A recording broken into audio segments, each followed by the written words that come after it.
We want to thank you, Almighty Lord, for your faithfulness in our life. As we share your word, may you minister unto our hearts and mind and our soul and transform our lives. In Jesus' name we pray. Amen. Our today's lesson is about stepping to the unknown. And we are going to read a scripture from the book of Matthew 14, the story of Jesus telling Peter to walk on water.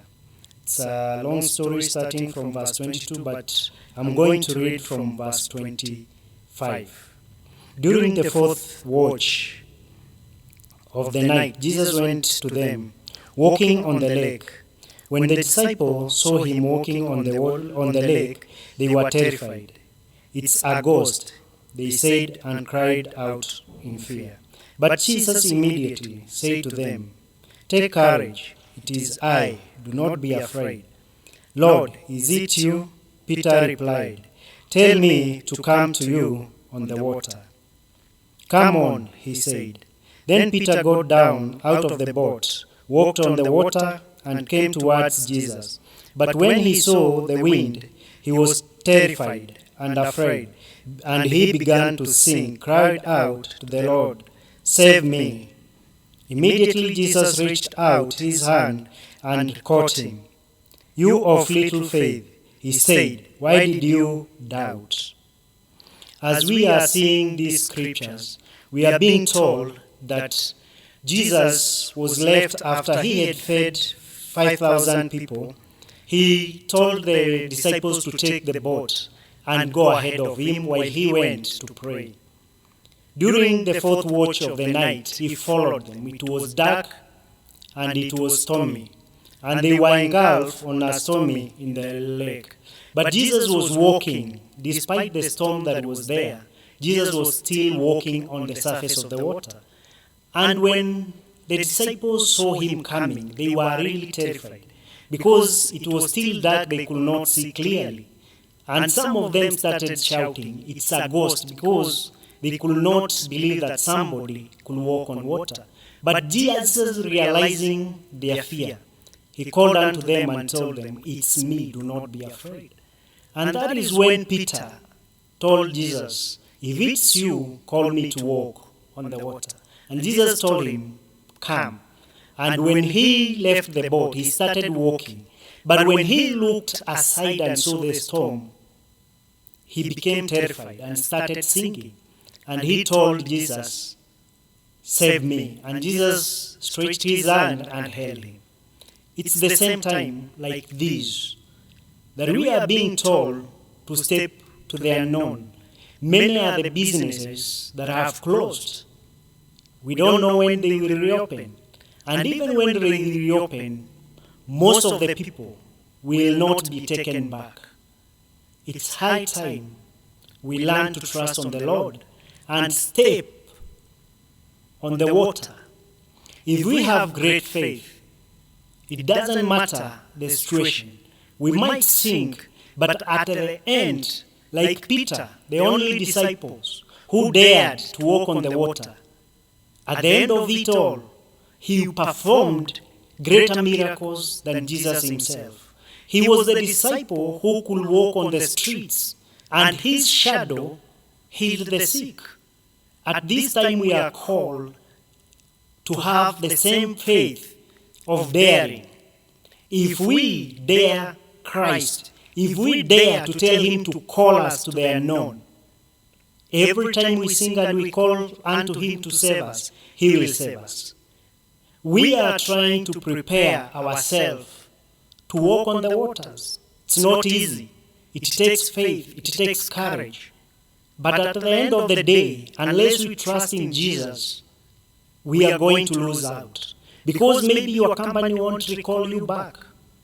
Maybe your business won't do as well as it's going to do. We are seeing even in the Western nations. They have the resources, they have the capacity. But we are hearing of millions, 20 of millions of jobs that are being lost in America.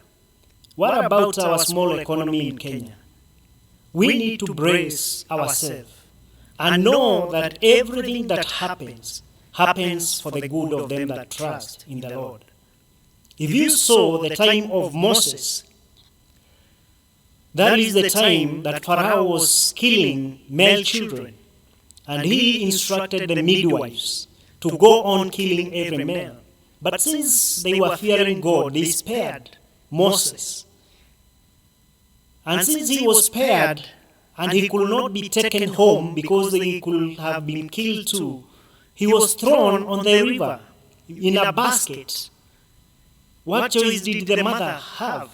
He knew there's chances that Moses could drown and die. But he took the chance to save his child or her child. He also threw Moses there as a plan of God to prepare Moses for greater commission that was ahead. He brought him in the territory of the enemies. Those were the people who had issued an executive order that all male children be destroyed. And it's the house that God took Moses to be brought and to be prepared. When you are in the house of Pharaoh, you are automatically a leader. And he was being prepared to be a leader. Somebody who wanted to destroy you now is preparing you to be a leader unknowingly. The same situation we are in today, something that has come to destroy us. Those who are going to dare God, those who are going to give their life in line and step onto the water, those who are going to take the step of faith and step to the unknown, they are going to lead a greater destiny than what the enemy has. Sometimes we don't see the opportunity immediately, but years will come and we will look back, and whatever was there to finish us will look like a blessing in disguise. We will praise God because it's the window that we have been all hoping for all that time, and be the leaders of tomorrow. Be those great people who will change the mindset, who will revolutionize the world in a new order. So, as you are staying in the house, just keep on praying, keep on having faith, continue daring God. And whatever was meant to finish you, whatever was meant to finish your business, will create a greater opportunity for you to succeed, even in greater heights than those you have ever imagined. We pray that the Almighty Lord shall give you the wisdom and the courage to step out and to trust in Him. For Him, He will lead you to greater destiny. Let's pray. We thank you, Almighty Lord, because everything happens for a reason.